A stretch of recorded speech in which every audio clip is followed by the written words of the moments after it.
बुढ़ापा अभिशाप नहीं, बुढ़ापा बनेगा उत्सव जिंदगी का। अटल वयो अभ्युदय योजना बनाए बुजुर्गों की जिंदगी को आसान, लौटाए उनका खोया हुआ स्वाभिमान। एक्चुअली हम लोग एक स्कीम के तहत आपको थोड़ा अवगत करवाने आए हैं। अभी सामाजिक न्याय और अधिकारिता मंत्रालय की एक स्कीम है अटल वयो अभ्युदय योजना। ये बुजुर्गों के लिए है जो 60 साल के ऊपर के हमारे बुजुर्ग हैं, अकेले हैं, उनके लिए योजना सरकार की ओर से चलाई जा रही है। और साल 2017 में इस योजना की शुरुआत हुई थी। और इस योजना में खासकर वो बुजुर्ग आते हैं जो बीपीएल परिवारों से हैं, गरीब तबके से हैं और जिनकी जो मासिक आय है वो 15,000 रुपये से कम है। उनको ज़्यादातर ये स्कीम ज़्यादा बेनिफिट है और इसी के लिए हम लोग आए हैं। हमारा एक रेडियो प्रोग्राम भी है जो हम चला रहे हैं, आधे घंटे का है वो। तो थोड़ी सी क्लिप्स उसकी हम आपको सुनाना चाहेंगे कि वो प्रोग्राम क्या है और क्या कुछ हम उसमें प्रोग्राम में इंक्लूड करते हैं। कहते हैं बुजुर्गों की दुआ में असर बहुत है, हर एक तूफान का रुख मोड़ देती है और इन्हीं बुजुर्गों को उनका सम्मान, उनका हक दिलाने और ख्याल रखने हम लाए हैं एक बेहद खास कार्यक्रम, हमारे बुजुर्ग हमारा सम्मान।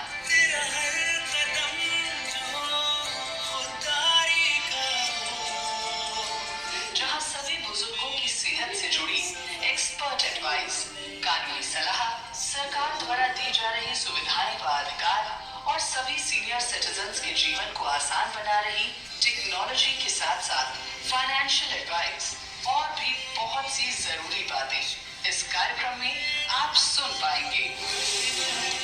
तो ये बुजुर्गों के लिए हमारा प्रोग्राम है।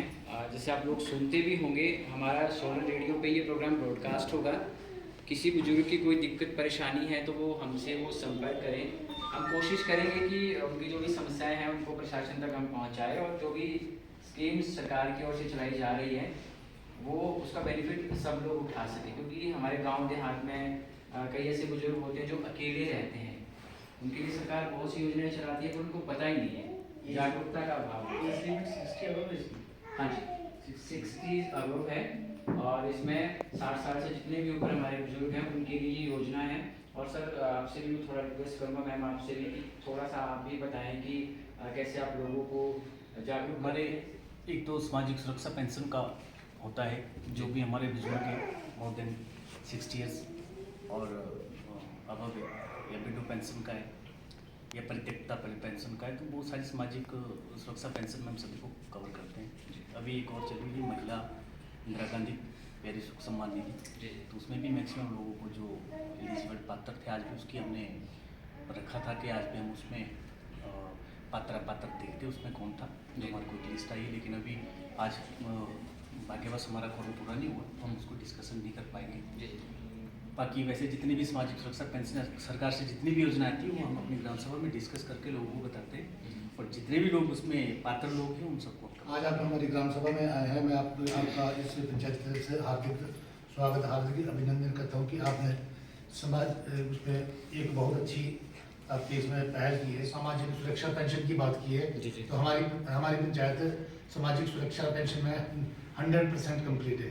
मतलब 100 का मतलब ये भी जब से हमारा जैसे प्रधान जी ने बताया है, जो हमारे साथ वार्ड मेंबर है, अभी जब 2021 में हम इस पंचायत में निर्वाचित हुए थे तो सबसे पहले जो हमने काम किया था, जो हमारे पुराने जो बुजुर्ग जिनको पेंशन नहीं लगी थी, शायद हो सकता है वो पंचायत से उनका तालमेल ना रहा हो या पंचायत मतलब कुछ ना कुछ उसमें बीच में कमियां थी। हमने घर घर जाके लोगों से उनके जैसे डॉक्यूमेंट से वो लिए हैं और हमने पहले ही वर्ष में 220 पेंशन है, सामाजिक सुरक्षा पेंशन, या वो विडो है या वो आपकी एक नारी है।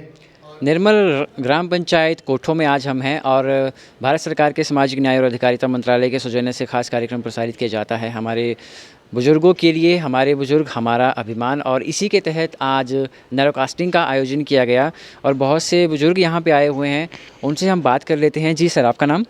रमेश कुमार जी, आप यही शामती कोठो से हैं? हाँ, कोठो पंचायत। बताइए कि अभी आप सरकार की ओर से जो पेंशन दी जा रही है उन पेंशन का फ़ायदा मिल रहा है आपको? फ़ायदा मिल रहा था, बंद हो गई तो अब क्या फ़ायदा बोल सकते हैं उसको। जी जी। 1.5 साल हो गया कम से कम जो उसकी पेंशन बंद हुई। आपकी पेंशन है आपके लड़के की? बेटे की। बेटे की?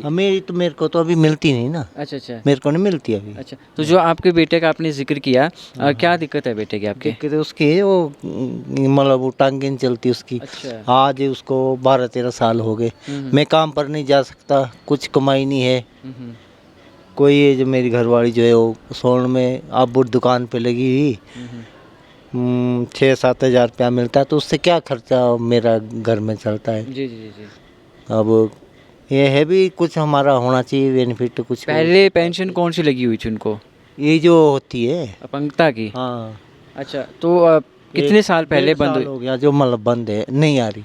पेंशन? कौन सी, सहारा पेंशन योजना? हाँ, सहारा योजना। तो उसके बाद एक अपंगता वाली पेंशन भी तो लगती है, उसका कोई डॉक्यूमेंट वगैरह नहीं बनाया आपने? उसके कुछ जो भी बोलते थे करते थे, वो पेंशन फिर भी अभी तक नहीं। जी, आपका नाम? बिमला जी। कितनी उम्र है आपकी? 60 और 3, 63 साल की है। 63 साल। तो फिर घर में कौन कौन है आपके? घर में मेरे पति है, बेटा है, बहू है। बहू अच्छे से रखती है आप? हाँ जी, हाँ जी, बहुत बढ़िया। अच्छे से। हाँ जी। आजकल तो बहुत ऐसा देखा जाता है ना कि बुजुर्गों के साथ कई बातें होती है जी, शादी के बाद लड़का बोलता है नहीं मैंने तो अपनी बीवी के साथ रहना है। मेरा तो बेटा भी बहुत लायक है हाँ। और बहू भी बहुत जी अच्छी अंकल है। जी, आपका नाम? मेरा नाम सोनलाल है जी। सोहनलाल जी, आप इधर से ही है, शामती से? हाँ जी, मैं ग्राम बलाना का हूँ और अच्छा। कोठो पंचायत से हूँ जी। अच्छा, तो आपको लगी हुई है सरकार की ओर से पेंशन? हाँ जी, पेंशन लगी हुई है हमें। अच्छा, तो अभी कोई दिक्कत परेशानी? नहीं, कोई दिक्कत अभी तक कोई दिक्कत नहीं आई जी। अच्छा, टाइम से मिल जाती है, जैसे आती है सब किस मिल जाती है। घर परिवार में कौन कौन है?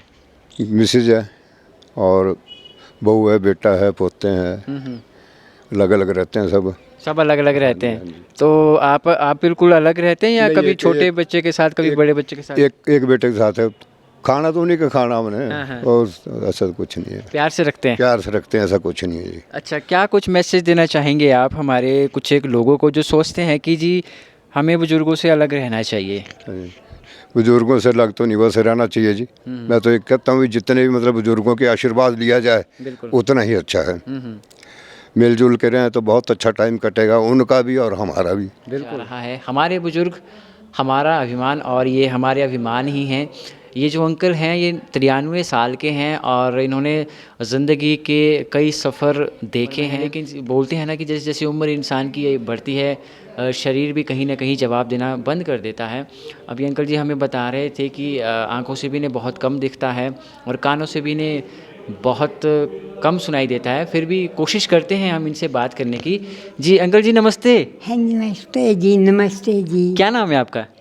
प्रेमदास जी। प्रेमदास। अच्छा, 93 साल के हैं आप? हाँ जी, अच्छा, 93 साल के बाबू जी। अच्छा, सरकार की ओर से आपको पेंशन वगैरह मिल रही है? मिलती जी। मिलती है? मिलती और कौन कौन है घर में, कौन कौन है तो बहुत जी घर में, हाँ, पर है अपने अपने लग लग। अलग अलग रहते हैं? आप किसके साथ रहते हो? एक बेटा है ना जी, हाँ। बस वहाँ रहता हूँ मैं जी। अच्छा, वहाँ रहते हाँ हैं? जी। अच्छा, ये भी प्रधान जी बता रहे थे कि आपने गाय भी पाली हुई है, खुद ही देखते हैं आप उसको?